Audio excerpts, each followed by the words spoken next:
Hello, everybody. Welcome to the Rotoworld Football Show. It is Thursday, April 18th, and I am Patrick Daugherty, joined today by Mr. Denny Carter, Kyle Dvorchak, and absolutely no one else.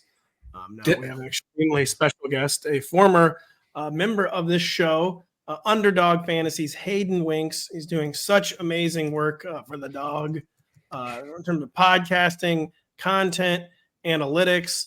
The Underdog Fantasy Show, the Underdog Football Show, excuse me, is just one of the absolute best in the business.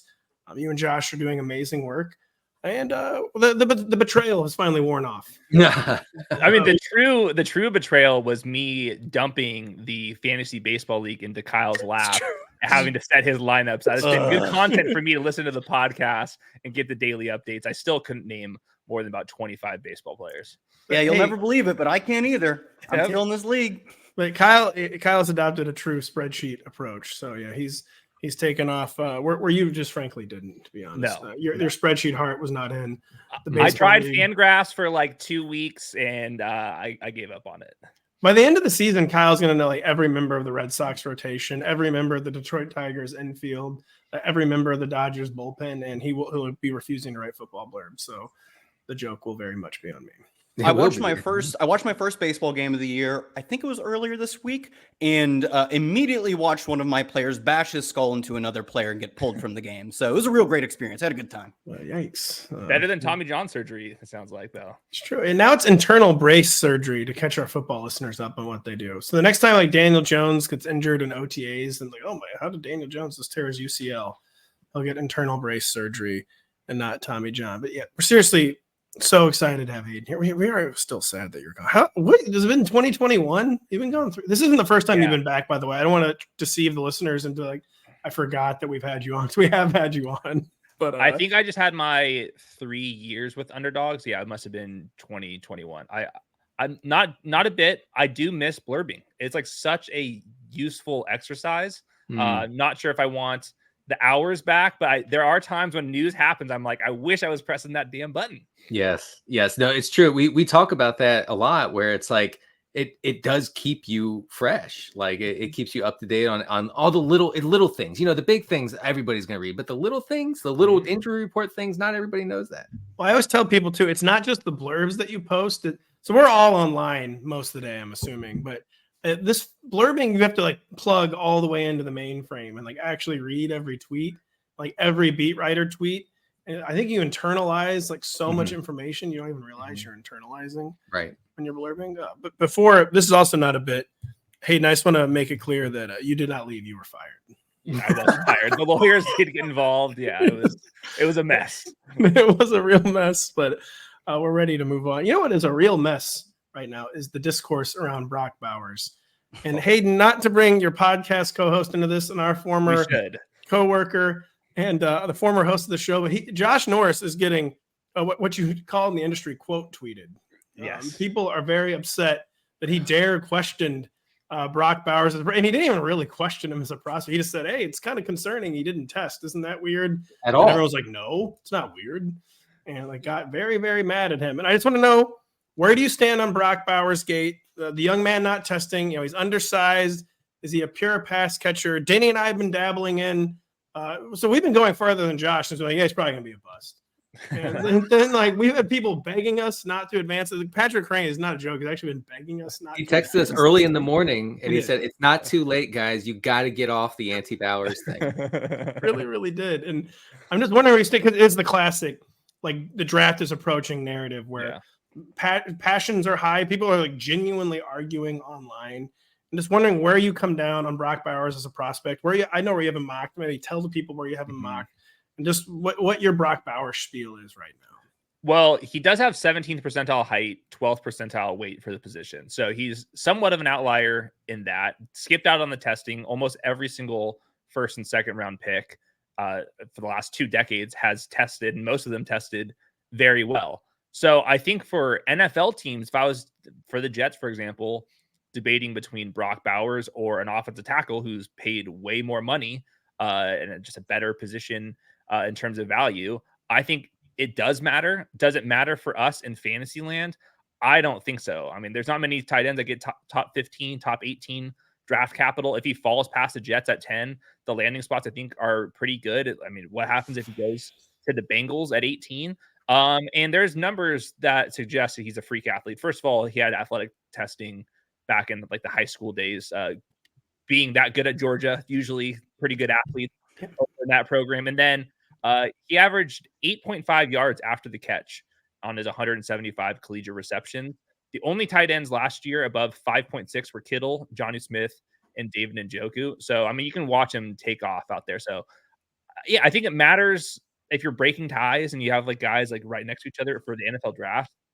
I don't think it should matter for us in fantasy land. I still think Kyle Pitts is a better prospect. I just want that on the record, though. Oh, You interesting. didn't- Yeah, turned out yet, but Say better prospect, but not a better football player. no, one problem. The spreadsheets have lied to me in that case. I think you make a good point on the distinction between like real life, what we care about, and for probably a lot of listeners of the show, more of us care about fantasy points.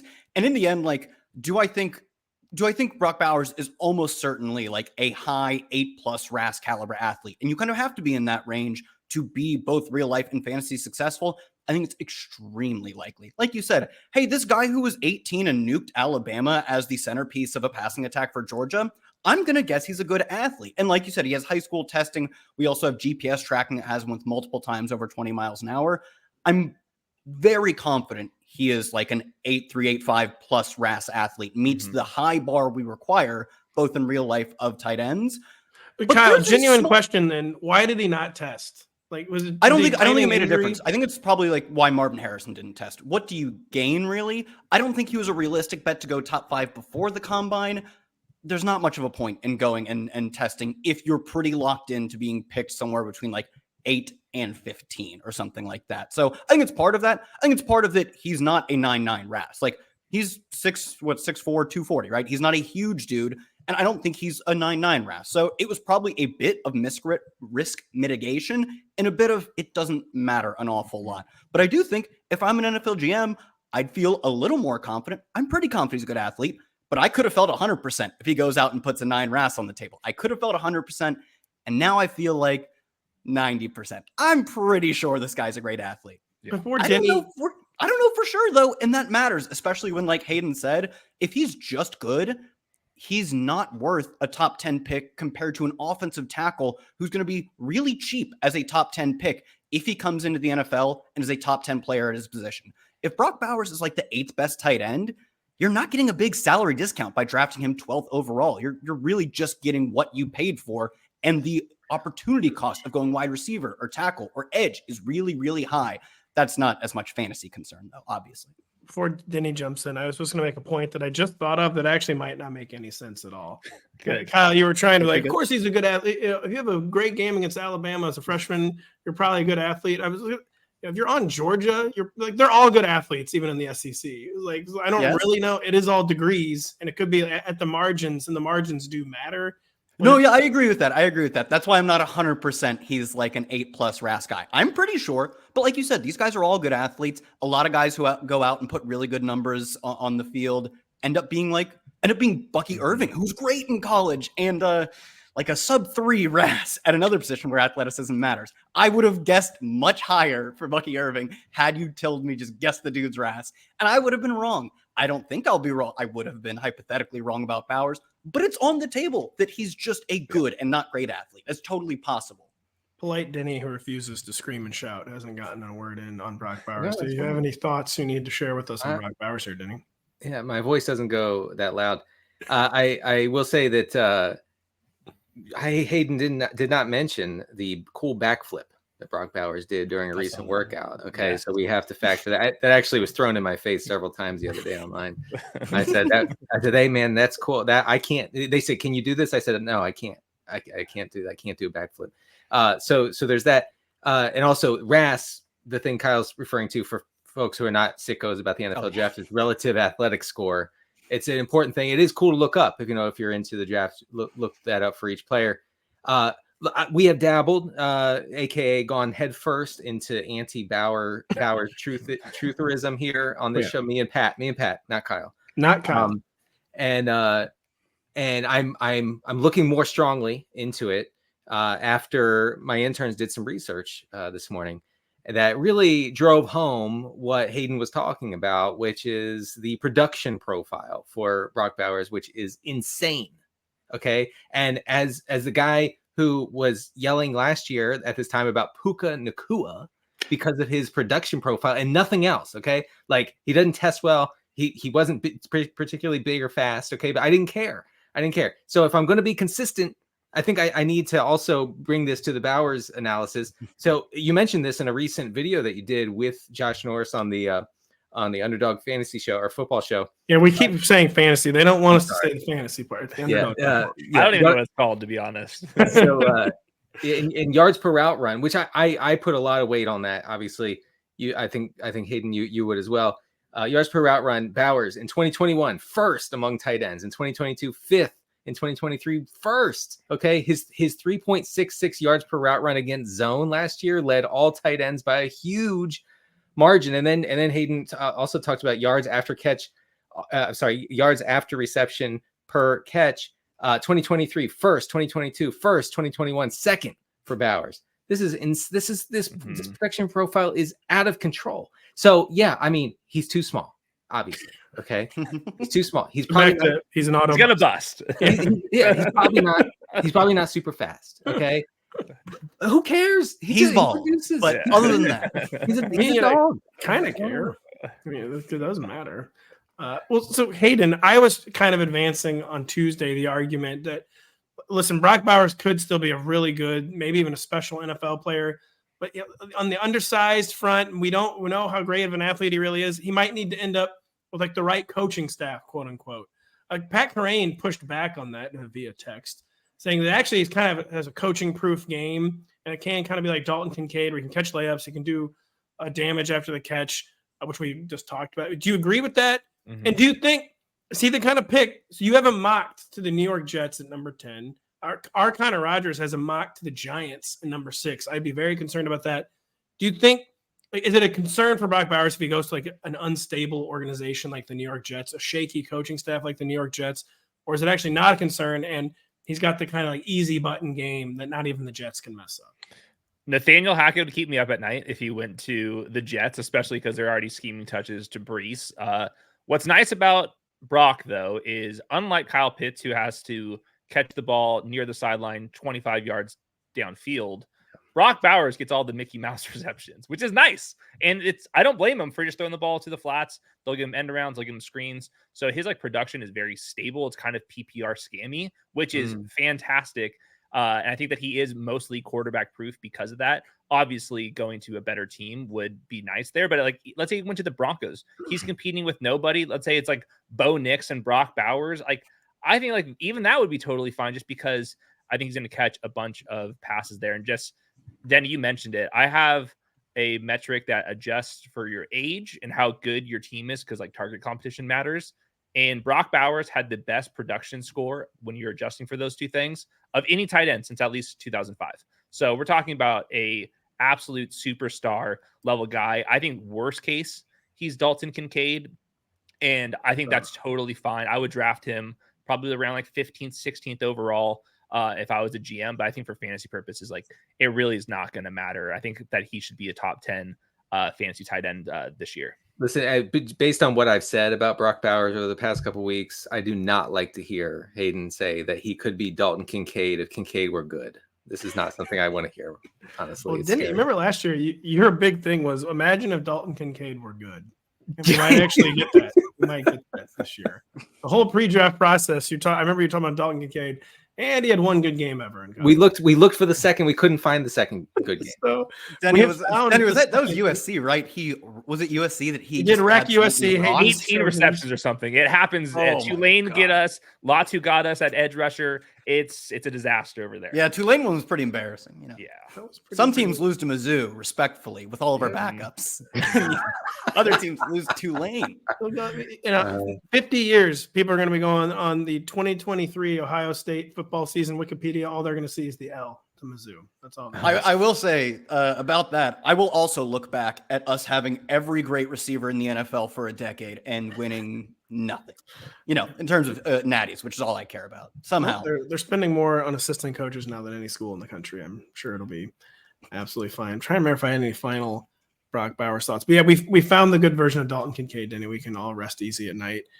Hayden, another guy we cannot stop talking about. We cannot stop talking about Brock. Every Brock Bowers. All right, today's show we'll talk about Brock for 4 or 5 minutes. Then inevitably it goes 10 to 12. Bo Nix has also become one of those players where, oh boy, I've been kind of like, Bo, yeah, clear bust. Let's just move on. And Denny's like, what if he's not a bust? What if he's not? And then I see Hayden Winks tweet this, I believe last night. For right or wrong, I will say Bo Nix is the most dismissed Power 5 QB ever, who had a 45-3 touchdown to interception total. In fact, only Joe Burrow has 45 plus passing touchdowns and under 7 interceptions in a season beyond Bo Nix. And Hayden, is it fair to say basically, does Bo Nix have to be Joe Burrow 2.0? Because Joe Burrow, everyone knows, entered the league at an extremely advanced age, very late breakout, after a transfer like Bo Nix, but he had the dignity to come into the league after what you could argue was the greatest NCAA season of all time. Yes. And I feel like, I have been probably underplaying just how amazing Bo Nix's stats were. Like, it wasn't greatest NCAA season of all time type deal, but it was extremely good. And just lay on us what you think about Bo Nix, who I guess most people now have going in the first round, and you do as well. I have a mid first round grade on him. I'm doing like a top 100 board, and I have him like at 21st overall, which is way higher than anybody else. And a lot of these guys, they stink. Like, you can be Kenny Pickett, for example, but sometimes if you go with Jalen Hurts, who's also very productive, kind of a round 2 guy in consensus rankings, and all of a sudden you have one of the best values out there. So I think that he would be worth just if you're the Broncos, if you want to trade back in the first round, I think he makes sense. 97th percentile EPA per play, 93rd percentile total passing EPA during his last season. This is among drafted quarterbacks since 2000.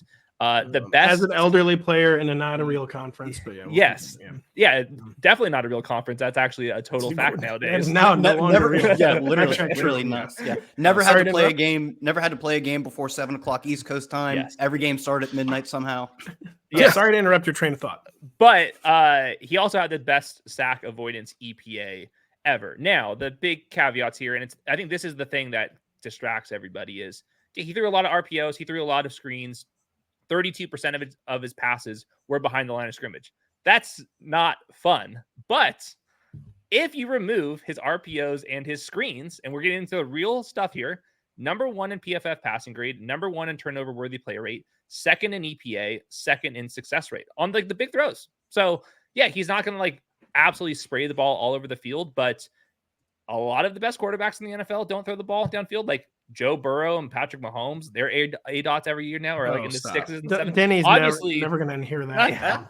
Obviously, I'm not comparing him to those guys, but for somebody that's like being tossed in the trash can, I think that he can actually scramble around a little bit. He's like a little bit more athletic than your Andy Daltons and your Derek Carrs and stuff. And I think it's so easy to comp him to that, but 97th percentile EPA is pretty good for somebody that like probably will go round 2, maybe late in round 1. I think like that would be a pretty worthwhile dart throw for an NFL team. What do you think about like the haters argument that I'd sometimes like for real advance, sometimes as a bit advance? It's definitely real, to be clear. Well, it's very real for you. Well, but I basically it's like, well, I hope he was doing that as like a 9th year senior, like and on an elite team with elite talent, like. But lots of guys have been in that position and not done it, of course. So yeah, he's played 4,000 collegiate snaps. I mean that is. Wow. I was actually joking. I was laughing because I thought you were just throwing out a fake number. No, that was the first thing in my write-up. Is I wrote he's played 4,000 snaps in college. So yeah, it's not the perfect profile, but yeah, I think that his arm strength is okay. I'm not going to wow you. I would say he's definitely accurate, and he can scramble around at an NFL baseline rate.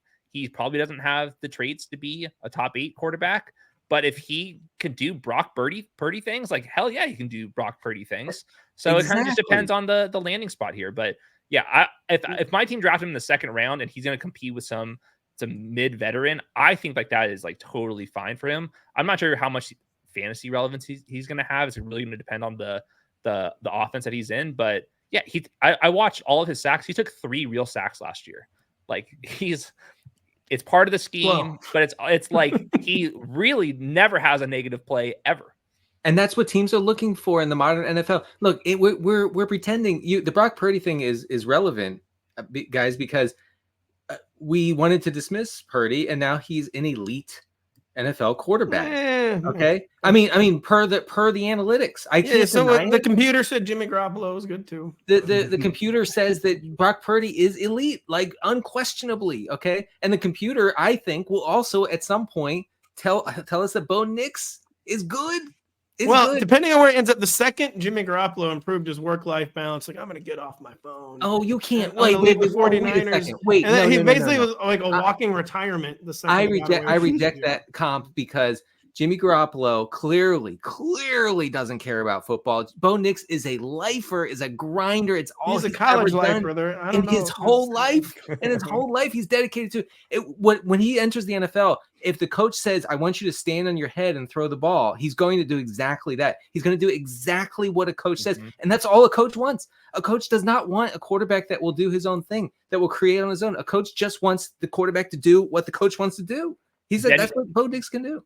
How about this as an idea? Instead of paying Tua $50 million a year, don't we pay Bo Nix $1 million a year and run the same exact offense with the same exact traits? That's exactly it, Hayden. Exactly. Hayden, producer Adam points out that the current DraftKings odds suggest that the market think Bo Nix will fall out the first round. It's pretty close though. It looks like his over/under is 32.5. So he's really is like right on the borderline. Do you think he'll be a night one pick, Bo Nix?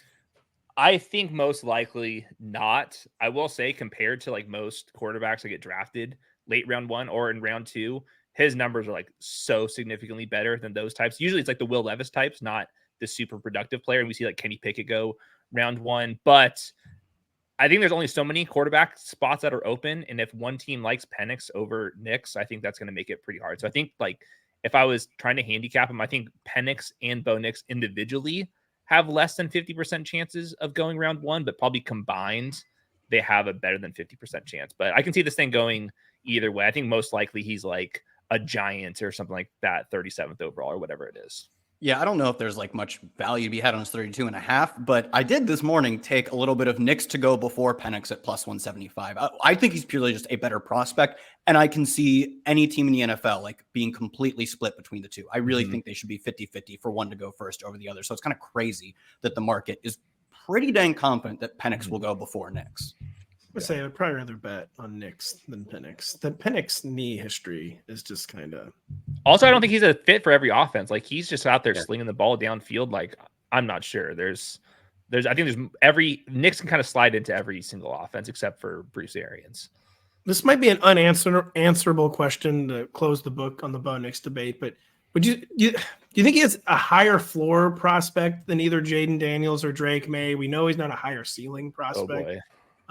It might not be answered. Yeah, I was going to say, go ahead, Hayden. Say it. I refuse to answer this question. The lawyers will get too involved. Well, sounds like the quote tweets would be coming if you shared your true thoughts. Yes, they would. I have some thoughts. I agree with Hayden bleeding the fifth, too. I won't answer it because I would have the same answer as him. Go ahead, Denny. Denny has no such qualms. So the question was, does Nix have a higher floor than Daniels and either Daniels Denny, or you're on the stand. This will be recorded. Hand on the Bible. Can we full screen this one? We have actually managed to find 12 jurors. My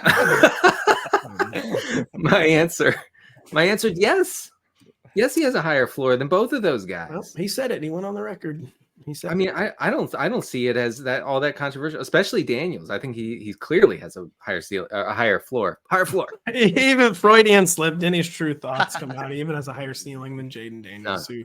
Denny's never seen a bigger bust in his life than Jaden Daniels. I'm going to try to distance myself from that a little bit, but also not really. I'm going to distance ourselves from this conversation. We'll be right back after this.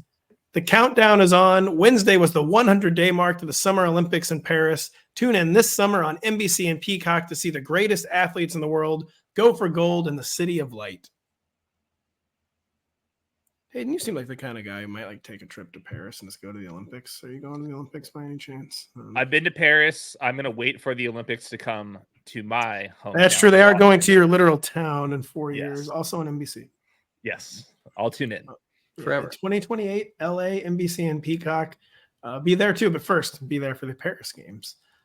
This summer, be there for this debate on, let's see here, I'm going to zoom in, Ja'Lynn Polk on Washington, who apparently you guys are just, he's Puka 2.0. He's Puka 2.0. Hayden has declared him decent at everything. Just tell the folks a little about Ja'Lynn Polk, because I'm the kind of guy, I'm the draft normie, the draft slappy.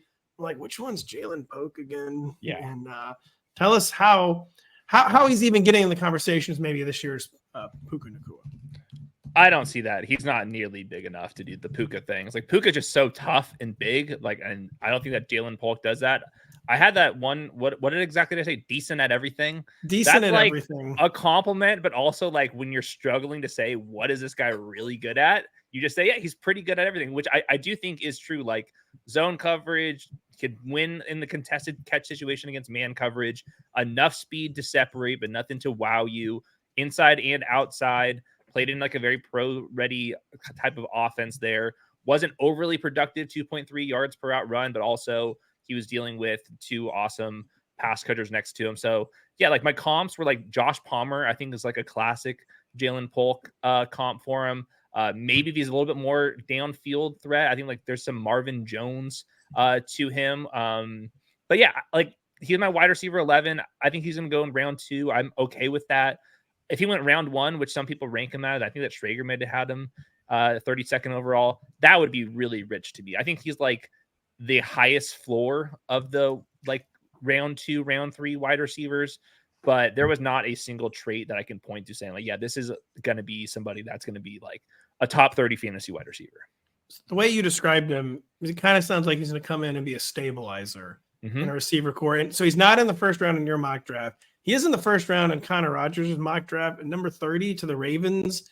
And would you say, would that be the kind of good a team that it seemed like every year by the end of the regular season, like, man, we literally don't have any receivers. Like we're signing people off the street. Is that the kind of place where he should be wanting to land, where he won't have to be like the number 1 necessarily, but he just a guy who's providing like competent, hopefully above average reps? Would that be a good outcome for Ja'Lynn Polk? Yeah, I wouldn't like that at 30th overall, but like the Bengals need a slot wide receiver to replace Tyler Boyd. I think that Polk can do some of those type of things. He can win on the outside. So like when you were talking, I kept thinking like it sounded like you were describing Tyler Boyd. So it's pretty interesting that you say that. Yeah. I think that's about the kind of range of outcomes. Like Tyler Boyd had some fantasy appeal throughout the years, but also attached to Joe Burrow. So yeah, I think that like he should be drafted in best ball and stuff, certainly, but I can't point to a single trait saying like this is why he's going to be a wide receiver 1. Yeah, I dropped my top 9 because that's who I think is like reasonable first round wide receivers. He wasn't in there. You said you have him 11. I think I have him 12 actually. So we're like in lockstep there. Connor Rogers, who the mock draft Pat mentioned was what he would do because he really likes Ja'Lynn Polk, has him as wide receiver 6 and dropped the Chris Godwin as a comp, which like also makes sense as the high end of really good at a lot of things, but like Chris Godwin isn't the fastest downfield player. He's not the best contested catch player. He's probably not the best yak player. He's none of those things. So but he's a lot of good things. No, he's really good. He's really good at a lot of things. He's probably you're gonna be a second round receiver. I feel like you have to be the best in the class at something. Jacoby Myers, another example. It's like these guys are like solid. Like those he's guys gonna be around. good. They're gonna be around. Yeah, they're also not second round picks usually. I think that's fair. I would want to go shoot for the moon. I would rather take a dart on the round 3 guy unless I was really desperate, or if I was like a win now team like the Bengals and I want to like we need somebody that's gonna go in there and like compete immediately. I can see it. I'm not drafting him in the top 40. Any final thoughts on Ja'Lynn Polk, or is he just the first guy, or he's just a normie enough prospect that we actually don't have 15 minutes worth of material for him? I think Josh and I's prospect videos that we do, it was the shortest time of video. It was like 6 minutes. Usually all of them are like 12 to 15. Is Ja'Lynn Polk, is he in the Adonai Mitchell, the AD Mitchell zone of the board? Is AD Mitchell more safely in the first round? And you said you wanted to talk about the extremely bizarre. I think AD Mitchell is more safely in the first round. I've seen him falling a little bit. By far. But I know, but now that we've gotten to the time of draft season where it's apparently time to besmirch players, and AD Mitchell, extremely bizarre narratives this week. Hayden, what do you want to tell the folks about AD Mitchell, Adonai Mitchell out of Texas? He's the least favorite player on anonymous scouts boards. I don't know what to do with that information, but he is a round 1 talent if you watch his best plays. And obviously the combine showed that his ball tracking is awesome. He can like jump and rotate his body, all that fun stuff. And then there was also times where I'm like, he doesn't care that he's on the field right now. and he had a transfer from Georgia, which is kind of a red flag in my eyes. So yeah, I don't know what to do with this information. I'm not sure if the type 1 diabetes thing is actually going to matter. I think it's obviously a management issue. We've seen Mark Andrews and other players manage it. I don't know what to do with him. I have him as an early round 2 guy because he's like so boom bust. If you told me that he's a top 20 NFL wide receiver, I can believe you. If he is on the Denzel Mims path, I would also believe you. He's got this huge range of outcomes. I don't know what to do with him. Maybe draft him in best ball and not your redraft league if you're looking for advice. But I don't have a good read on him. Well, it's funny you say that. Lance Zierlein's comp for him is George Pickens, kind of. So you're kind of describing like a better and best ball type player. And if folks are wondering what the diabetes thing Hayden is referencing, he's getting like anonymous quoted on having diabetes, which seems a bit extreme. Sure. Like you mentioned, they're not only players in the NFL thriving with it, they're people in every walk of American life easily living their life with diabetes. The reports say that he doesn't this is per the reports, he doesn't handle it well, he doesn't handle it maturely, he doesn't talk about it maturely. I mean, he's a young guy, so but that I think that it feeds into this like character situation for him. Having to leave Georgia, that's not great. I will say that. Hard to compete with Ladd McConkey. That's true. Ladd and Brock, who we've established is not a bust again. And I guess a lot of the elite players, they kind of like ping pong back and forth between Ohio State, Georgia, Texas, LSU. Yeah, the transfer stuff is a little more loose now since the like post-COVID regulation, but I still side on Hayden. Like, I'm guessing it is marginally better to have not transferred and found success at a different school and not have found it at your previous school. I do think it's a small thing because transferring is quite easy now compared to where it used to be, but I do think it's not a nothing. I will also say it would be nice when he transferred if he actually showed up in the box score a couple of times at Texas. He won like 8 of his 11 games were like under 45 yards, something like that. It kind of sounds like Quentin Johnston syndrome. He's better than Quentin Johnston, but he makes me nervous.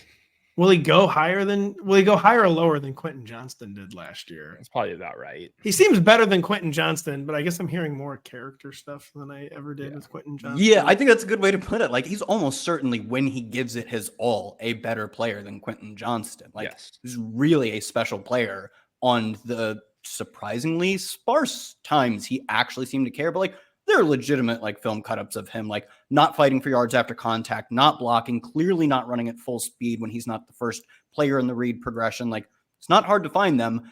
I do think the fact that he still seems like he's going to go in the first round tells me a team like the NFL is largely willing to get over that to a degree. They're willing Kyle, to how confident are you in the first round? The DK DraftKings over-under is 27.5. So, I mean, there's a little doubt there. I mean, pretty safely inside, but what do you think? Night 1 or night 2? I mean, I have a little bit on the under already, so I'm pretty confident he goes in the first round. I'm pretty sure his line go in the first round is like -4, -500. I do think he has the traits of a player that teams cannot get over. Not every team. Some teams will say, we saw your effort levels, we're not buying it. And there are some serious red flags on his analytical profile as well. As Hayden pointed out, didn't do much at Georgia in his first years, had a bunch of touchdowns, but didn't come close to like a true 30% dominator breakout. Not a strong yards per route run career or final season either, like a good indicator of talent.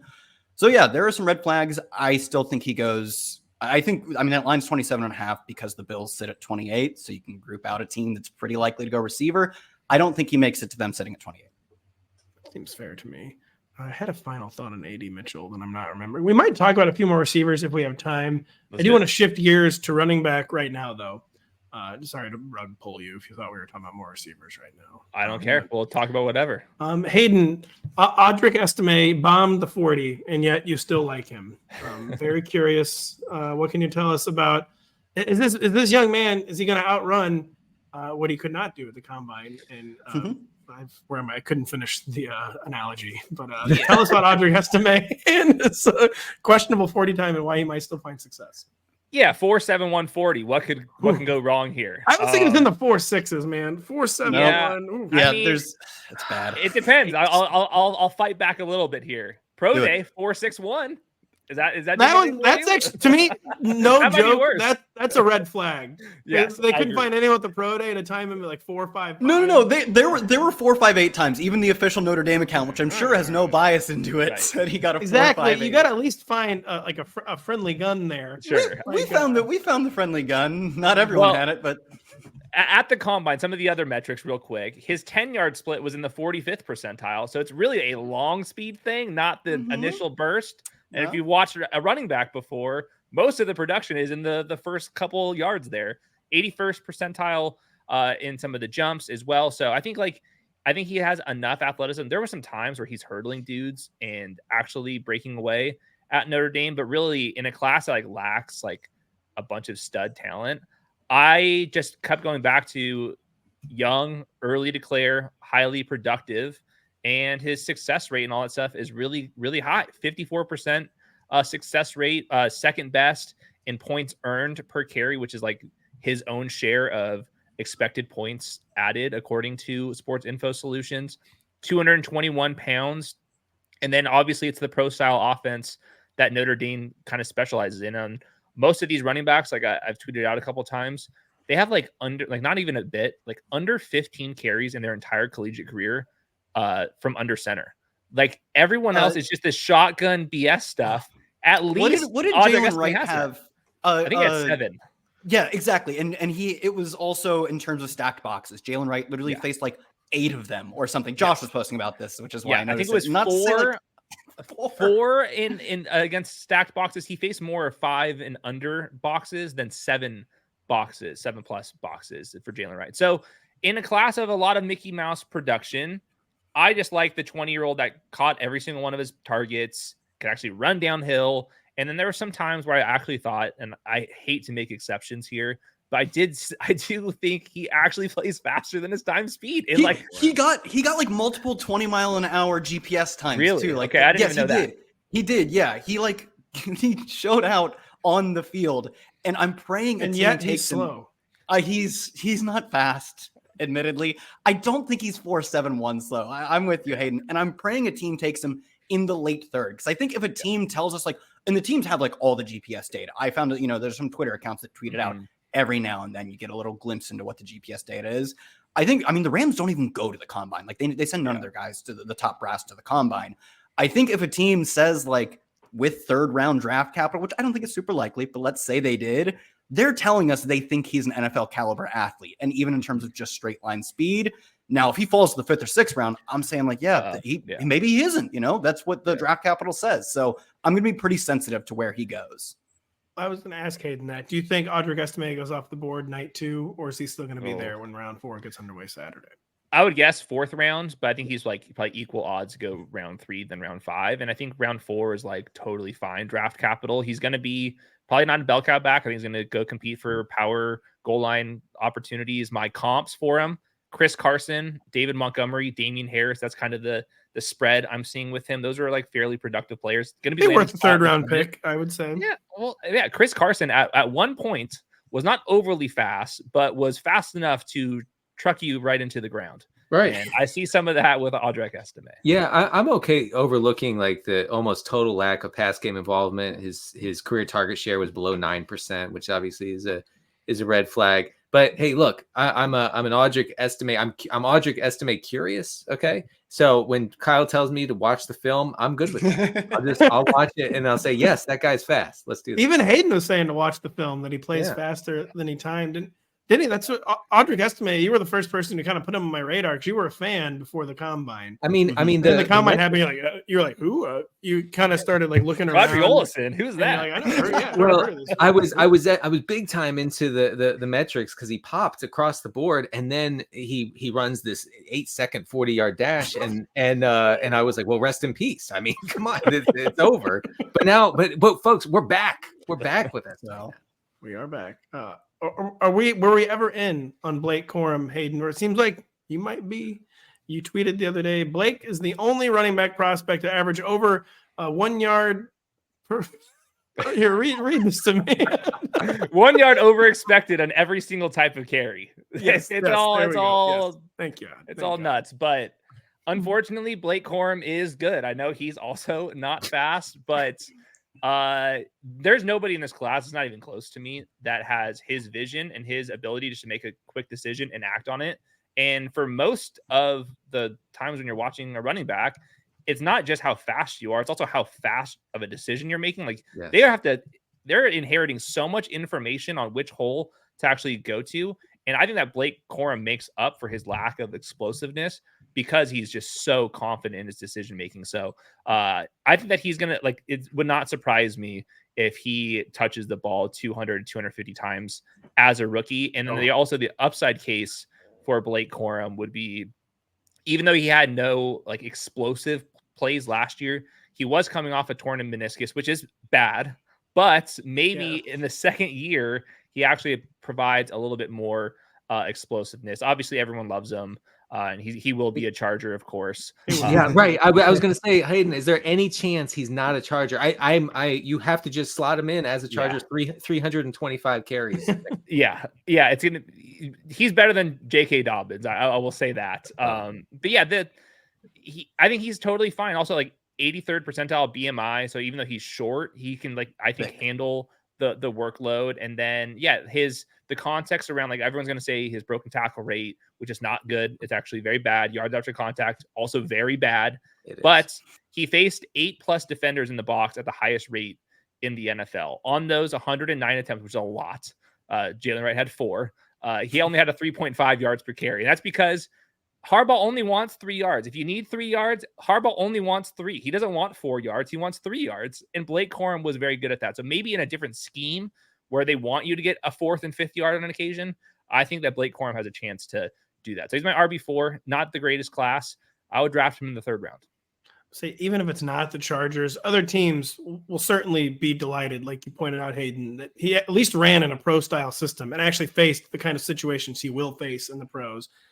Maybe they will determine, well, he didn't do that great against them. And like, maybe you should get more than 3 yards after first contact against Indiana, things of that nature. Yes. But he's coming off the 27 touchdowns too. I mean, we know touchdowns are not a skill, but he's a rim finisher. Even if maybe he wasn't 100% healthy, he was still healthy enough to find the hole in the most important parts of the field. I'm interested. If he goes somewhere where he can start like immediately, I'm very interested in Corum.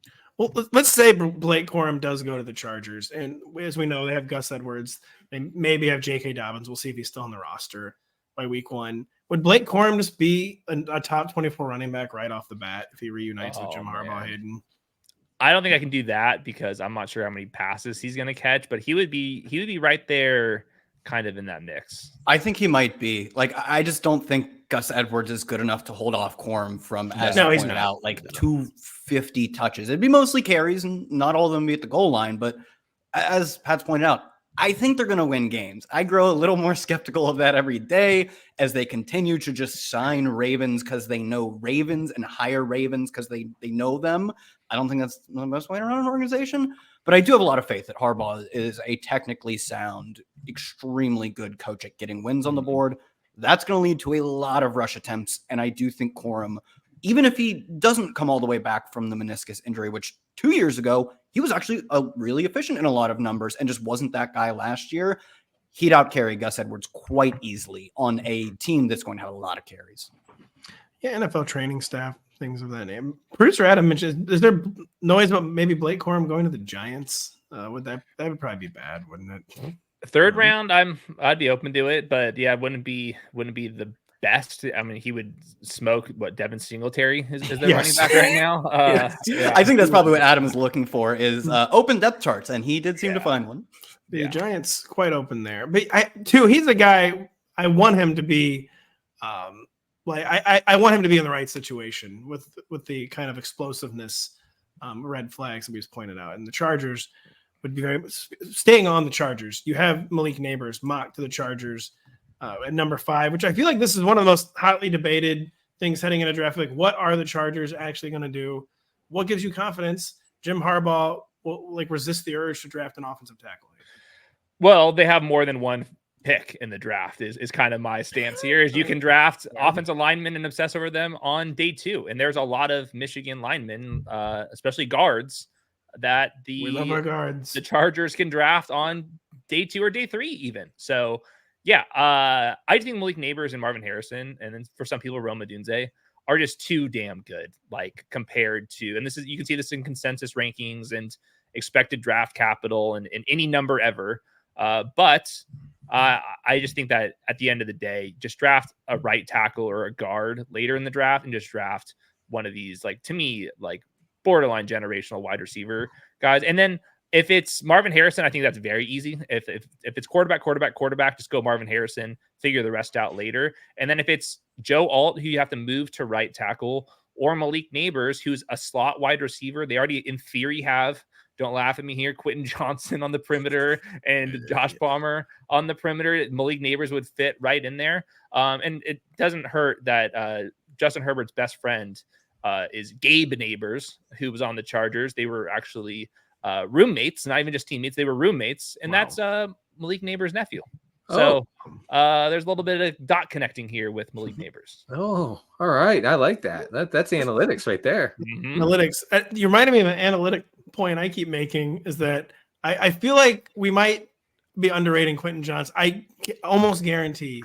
It's analytics, folks. I can guarantee Jim Harbaugh cannot stop thinking about Quentin Johnson going nuts against Michigan in the national semifinals last year. I totally agree with this theory. He's going to try and make Quentin Johnson a thing. Yet Quentin Johnson will do everything in his power to not be a thing, despite the routes and the targets Harbaugh will give him. But I do agree, like, if you're looking for a bounce back from the lowest possible point, one, they have no choice to try and make Quentin Johnson a thing. Even if they add a receiver, he's still one of their 3 most route running receivers. I don't know if he's actually one of their 3 best, but he will get those routes. I don't know. Maybe there are worse bets on like bounce backs. Maybe not. I don't know. Quentin Johnson's got to try. He's got to try. He's going to do it. We'll need to try. Jim Harbaugh gets players to try. I was going to say, yeah, he'd be a good motivator. Yeah. If you guys want to get into analytics, by the way, hear me out on this one. Say number 5. Don't sell us on baseball. Don't sell us on baseball. Oh, I will try to sell you on baseball after the show again. But if you like advanced stats, why would you pick football over baseball? I know. Anyways, say Marvin Harrison and Malik Nabers are both on the clock at number 5.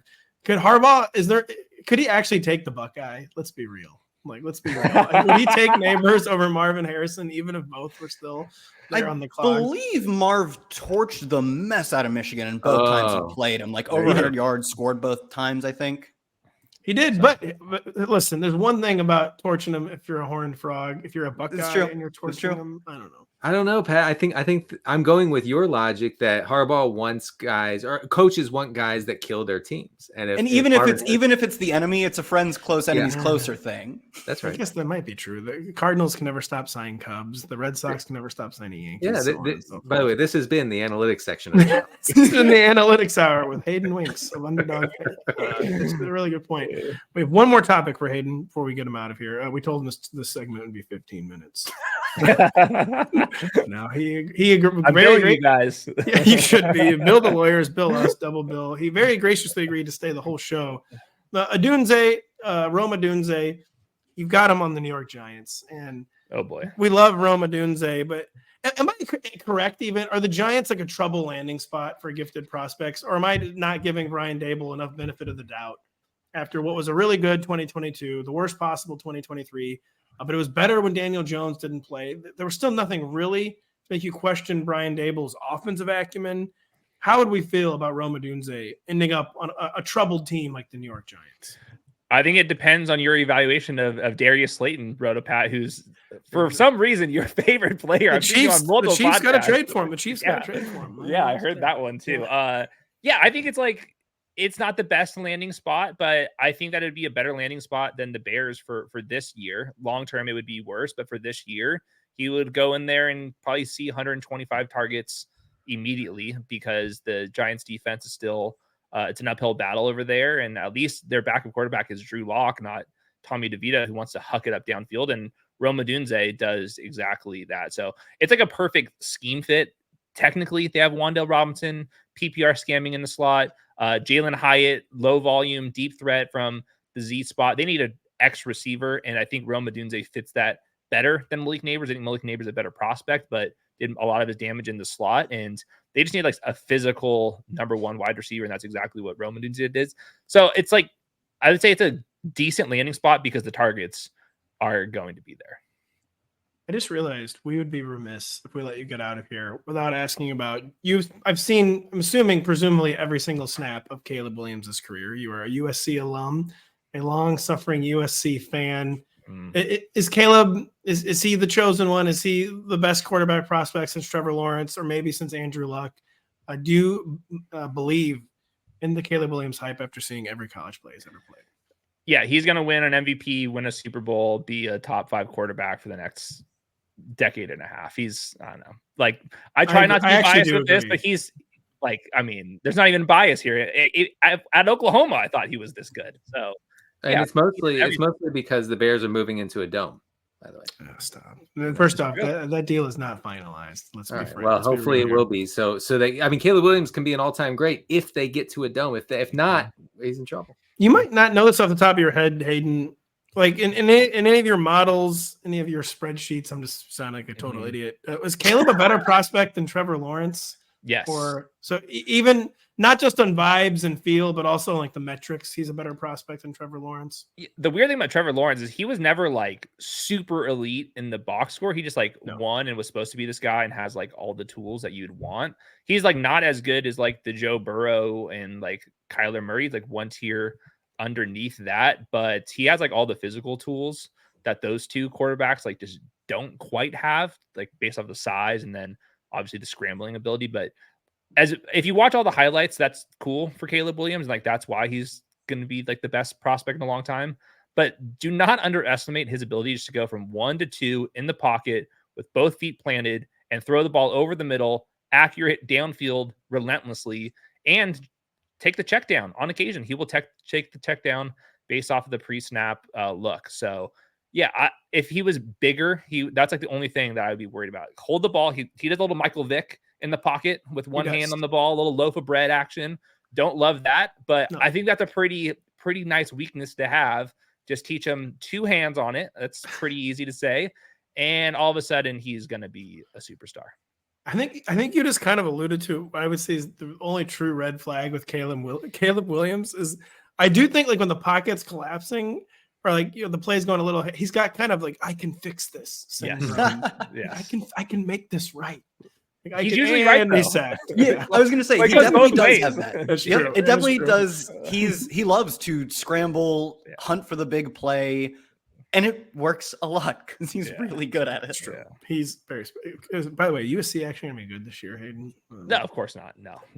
We have a chance because we got rid of the old defensive coordinator, but was that Grinch? Is that who they still had? How's he been there? He was there like forever. And he was also there with all the Oklahoma years. There's only like 8 years in a row where Lincoln Riley could have learned his lesson, but nevertheless, Lincoln Riley is looking very powerfully into having a real defense this year.